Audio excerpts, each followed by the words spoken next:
Welcome to live in education. आज के इस वीडियो में हम लोग पढ़ेंगे higher defence organisation of India, यानी कि भारत का उच्च रक्षा तंत्र। तो क्या है higher defence organisation of India, ये कैसे फॉर्म हुआ, कैसे हमारी आर्म्ड फोर्सेस डेवलप हुई, किस तरह से इसका एवोल्यूशन हुआ after independence and before independence, ये क्या थी, ये सब इस वीडियो में हम लोग जानेंगे। तो वीडियो को पूरा एंड तक देखिएगा। चलिए वीडियो शुरू करते हैं। वीडियो शुरू करने से पहले एक इंपॉर्टेंट बात, इस वीडियो की पीडीएफ आपको हमारे टेलीग्राम चैनल पे मिल जाएगी। उसकी लिंक डिस्क्रिप्शन बॉक्स में दी हुई है, आप जाके चेक कर सकते हैं। तो सबसे पहले जानते हैं higher defence organisation of India है क्या। Higher defence organisation of India एक ब्रिटिश लेगेसी है, क्योंकि हमारा देश पहले अंग्रेजों के अधीन था, तो ब्रिटिश इंडिया हम लोगों को कहा जाता था। उस टाइम पे भी हमारी जो फोर्सेस थी वर्ल्ड वॉर 2 में, वो ब्रिटिश इंडिया के नाम से वर्ल्ड वॉर 2 में जिन्होंने पार्टिसिपेट किया था, तो वो ब्रिटिश इंडिया था उस टाइम पे। वही लेगेसी आगे कंटिन्यू हुई, कि वही स्ट्रक्चर आगे कंटिन्यू हुआ।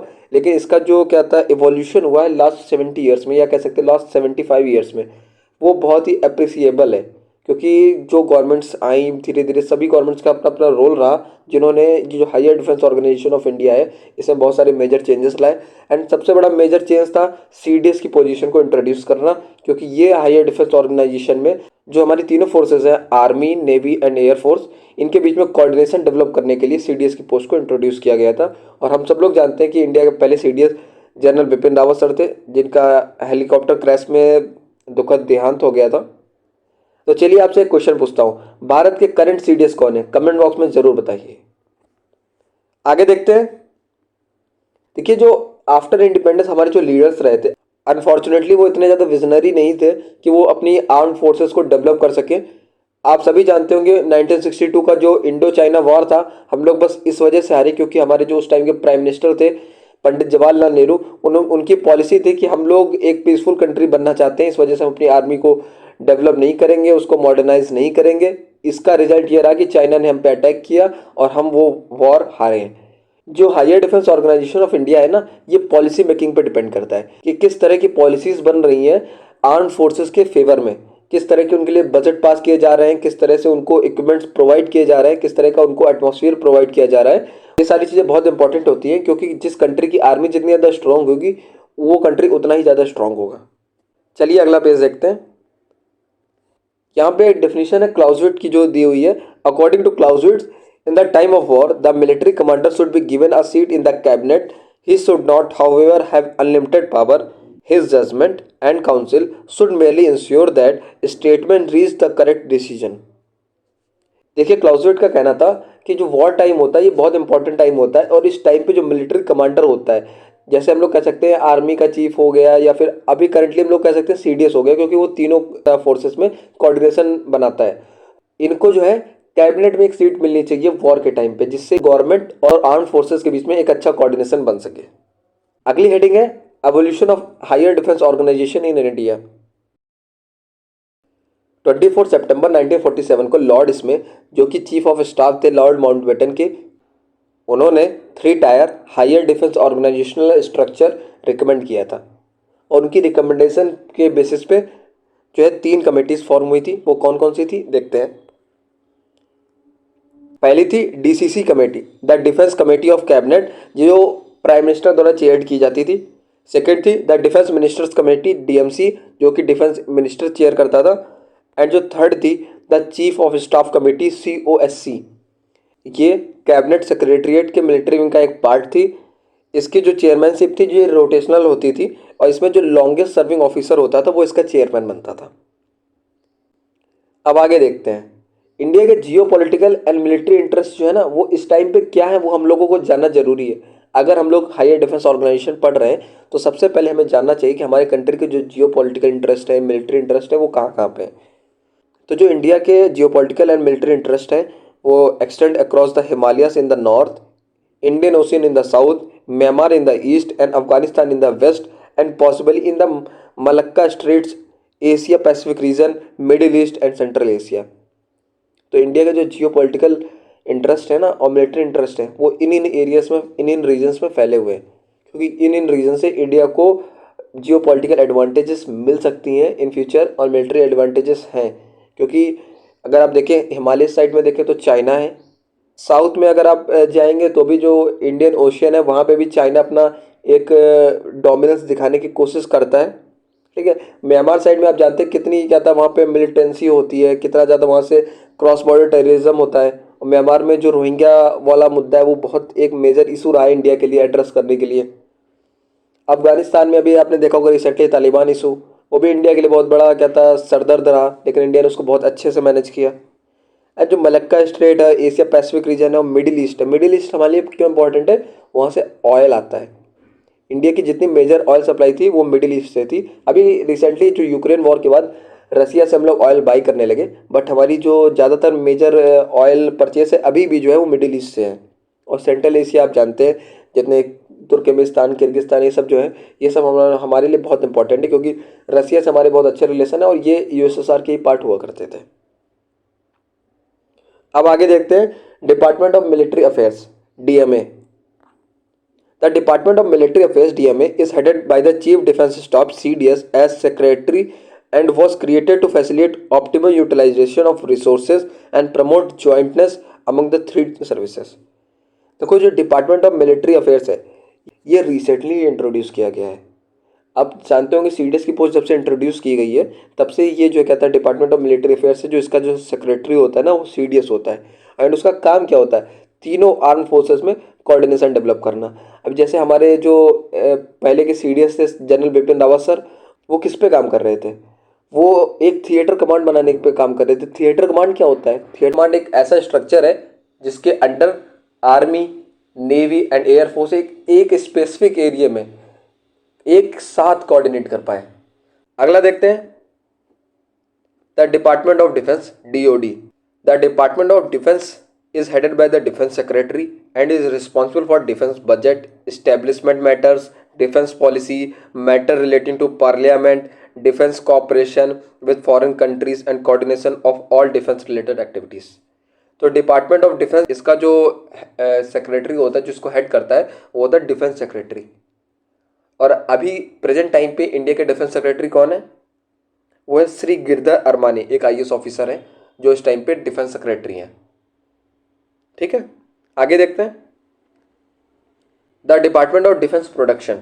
Department of defence is headed by A secretary and deals with matters pertaining to defense production, indigenization of imported stores, equipments and spares, planning and control of defense production units of defense public sector undertakings। आगे देखते हैं the department of defence research and development. The department of defence research and development is headed by a secretary and deals with the research and development of defense technologies, system and equipments as required by the three services of the armed forces। जो department of defence research and development है ये भी एक secretary इसका क्या था head करता है, और इसका जो काम होता है कहता है डिफेंस से रिलेटेड इक्विपमेंट्स पे कहता है रिसर्च करना होता है और उनकी रिक्वायरमेंट्स को कहता है फुलफिल करना होता है। अब आगे हियरकल ऑर्डर यानी हियरकल स्ट्रक्चर। तो ये क्या होता है? इसको पहले थोड़ा सा जूम आउट कर लेता हूँ। ये देखिए, तो सबसे ऊपर क्या होता है? प्रेसिडेंट होता है, क्योंकि वो सुप्रीम कमांडर होता है। आप जानते हैं तीनों आर्म फोर्सेस का सुप्रीम कमांडर कौन है? प्रेसिडेंट है। और करंटली हमारे प्रेसिडेंट कौन है? कमेंट बॉक्स में जल्दी से बताइए। उसके बाद प्राइम मिनिस्टर होता है, उसके बाद डिफेंस मिनिस्टर होता है। डिफेंस मिनिस्टर कौन है? आपको पता है कि नहीं पता है? कमेंट बॉक्स में जरूर बताइएगा। फिर क्या होता है? Vice defence minister, defence production minister.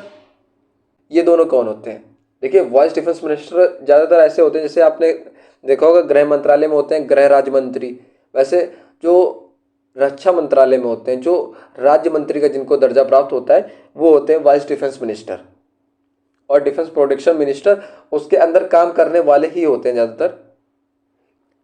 फिर उसमें देखेंगे ये आगे जो है कहता है 4 स्ट्रक्चर में डिवाइड होता है। Force under defence minister, main force treaty, all 3 force treaty and DRDO. फिर देखेंगे डिफेंस में क्या आता है? आर्मी चीफ, ठीक है, एयरफोर्स चीफ, नेवल चीफ। इसमें army headquarter, air force headquarter, navy headquarter. तो आर्मी की टॉप मोस्ट रैंक क्या होती है? जनरल की होती है। एयरफोर्स की क्या होती है? एयर मार्शल होती है। और नेवल की क्या होती है? नेवल चीफ की क्या होती है? एडमिरल की होती है। ये सारे जितने भी होते हैं general, air marshal and admiral, ये 4 स्टार ऑफिसर्स होते हैं। इंडिया में 5 स्टार ऑफिसर सीडीएस भी नहीं होता, ये चीज़ को याद रखिएगा। इंडियन आर्मी की टॉप मोस्ट रैंक है जो 5 स्टार ऑफिसर की होती है, वो होती है फील्ड मार्शल। आपने सुना होगा सैम मानेकशॉ के बारे में, जिन्हें सैम बहादुर के नाम से जानते हैं, तो वो फील्ड मार्शल सैम मानेकशॉ थे। ऐसे ही एयरफोर्स में होता है मार्शल ऑफ द एयरफोर्स, और टॉप मोस्ट रैंक होती है जो नेवी में होती है वो होती है एडमिरल ऑफ द फ्लीट। ये भी 5 स्टार रैंक होती है। अभी तक की एडमिरल ऑफ द फ्लीट पे कोई भी ऑफिसर प्रमोट नहीं हुआ है। आगे देखते हैं ये क्या होता है, इसमें क्या कौन कौन इंपॉर्टेंट मेंबर होते हैं ये सब हम लोग जानेंगे। इसका चीफ होता है प्राइम मिनिस्टर, मेंबर्स होते हैं foreign minister, defence minister, home minister, finance minister and transport minister. अब इसमें जो प्रेजेंट एडवाइजर होते हैं वो कौन कौन होते हैं। पहला होता है all chief of defence staff, यानी कि तीनों आर्म फोर्सेस के जो चीफ होते हैं, यानी कि जनरल, एडमिरल और एयर मार्शल, ये जो तीनों होते हैं ये इसमें कहता है एडवाइज़र होते हैं। डिफेंस मिनिस्टर एडवाइज़र होता है, डिफेंस साइंटिफिक एक्सपर्ट एडवाइज़र होता है, डिफेंस फाइनेंस एक्सपर्ट एडवाइज़र होता है। आगे देखते हैं defence minister of inter service committee. इसमें क्या क्या होता है, इसका चीफ होता है डिफेंस मिनिस्टर। इसके मेंबर कौन कौन से होते हैं, defence production minister, secretary of defence minister, all chief of arm forces, finance expert और इकोनॉमिस्ट, साइंटिफिक एक्सपर्ट। इसमें आप सीडीएस को भी ऐड कर सकते हैं क्योंकि सीडीएस रैंक जो अभी रिसेंटली इंट्रोड्यूस हुई है 1-2 साल पहले ही। आगे देखते हैं ministry of defence. Ministry of defence यानी कि रक्षा मंत्रालय, इसका क्या काम होता है, ये कोऑर्डिनेट करता है और सुपरवाइज करता है ऑल एजेंसीज को जो फंक्शन करती हैं हमारे नेशनल सिक्योरिटी के लिए।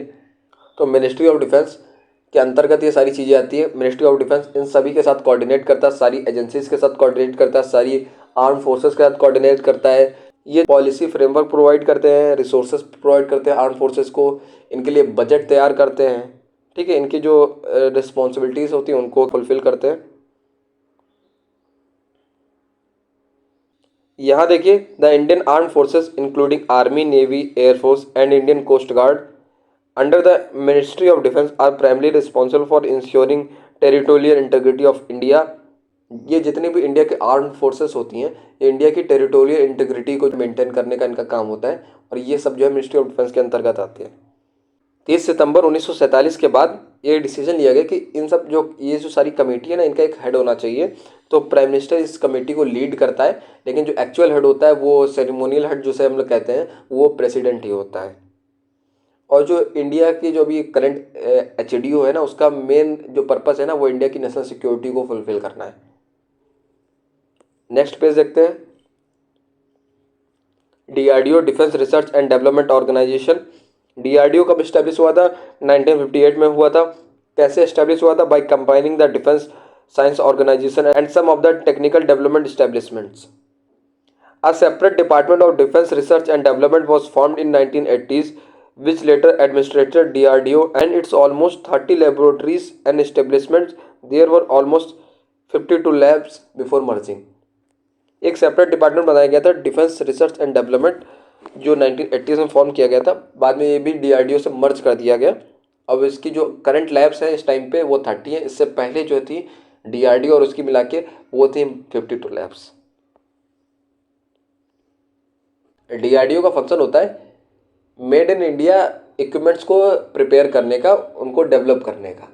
अब यहाँ पे देखते हैं तो वो डीआरडीओ का मेन फंक्शन क्या होता है, जो जो रिक्वायरमेंट्स वर्ल्ड मार्केट से है इंडिया की, जैसे MiG-21 के कुछ पार्ट्स हैं जो इस टाइम पे नहीं मिलते क्योंकि MiG-21 बहुत पुराना हो चुका है, MiG-29 आ चुका है, MiG-29 भी इस टाइम पे बहुत पुराना हो चुका है, नए नए जनरेशन के एयरक्राफ्ट्स आ रहे हैं। तो जो ओल्ड जनरेशन के होते हैं जो भी इंडिया अभी भी यूज़ कर रहा है, ठीक है, तो उनके इक्विपमेंट्स अब वर्ल्ड मार्केट में नहीं मिलते और जो मिलते हैं बहुत कॉस्टली होते हैं। तो डीआरडीओ का मेन फंक्शन होता है उसको डेवलप करे।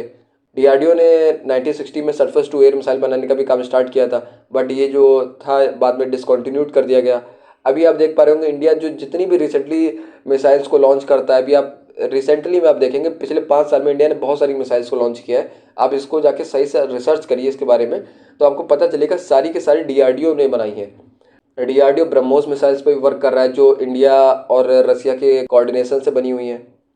डीआरडीओ तेजस विमान पे बना रहा है जो आज वर्ल्ड मार्केट में बहुत बड़ी डिमांड पे है तेजस। तो इस तरह से डीआरडीओ का ये बहुत बड़ा फंक्शन है। अगला देखते हैं DRDO is a premier agency under the department of defence research and development in the ministry of defence of the government of India. Charge with military research and development, headquarters in Delhi, India. DRDO का headquarter Delhi में है और इसका जो charge होता है वो military research and development का होता है और ये डिपार्टमेंट ऑफ डिफेंस के अंतर्गत आता है। ये जो है कहता है 1958 में फाउंड हुआ था by the merger of technical development established and the directorate of technical development and production of Indian ordnance factories with defence science organisation. With DRDO कई सारे टेक्निकल डिपार्टमेंट के मर्जर से बना हुआ है। बहुत सारे technical department and ordnance factory को मर्ज करके डीआरडीओ को बनाया गया। 1979 में defence research and development service institute की गई थी, बनाई गई थी, जिसमें ग्रुप पे ऑफिसर्स होते थे या फिर साइंटिस्ट होते थे जिनका डायरेक्टली एडमिनिस्ट्रेटिव कंट्रोल जो है डिपार्टमेंट ऑफ डिफेंस के अंतर्गत आता था। Engaged in developing defense technologies covering various fields like aeronautics, armaments, electronics, land combat engineering, life science, material, missiles, and naval system, DRDO is India's largest and most diverse research organization. DRDO बहुत सारी fields में work कर रहा है, जैसे कि aeronautics यानी कि जो हेलीकॉप्टर्स वगैरह जो एरोप्लेन्स वगैरह बनाती हैं वो, armaments, electronics, land combat engineering, life sciences, materials, missiles and naval systems. और ये इंडिया का बहुत बड़ा डाइवर्स ऑर्गेनाइजेशन है इंडियन मिलिट्री का। डीआरडीओ में करेंटली 5,000 साइंटिस्ट हैं और 25,000 अदर सबऑर्डिनेट यानी कि जो उनके असिस्टेंट हैं वो 25,000 के आसपास हैं। तो डीआरडीओ एक इतना बड़ा ऑर्गेनाइजेशन है। ये मिनिस्ट्री ऑफ डिफेंस के अंतर्गत आता है। इसका मेजर रोल है डिफेंस इक्विपमेंट्स पे रिसर्च एंड डेवलपमेंट करना है और ज़्यादा से ज़्यादा सर्विस जो है इंडियन आर्म फोर्सेस को प्रोवाइड करना है। तो ये था video higher defence organisation of India पे। उम्मीद करता हूँ आपको ये वीडियो पसंद आया होगा। आप और किस टॉपिक पे वीडियो चाहते हैं प्लीज़ कमेंट बॉक्स में ज़रूर बताइए, जिससे मैं आने वाले वीडियोस में उन टॉपिक्स को कवर कर सकूं। तो मिलते हैं नेक्स्ट वीडियो में किसी और टॉपिक के साथ। तब तक के लिए जय Hind and subscribe live Hind.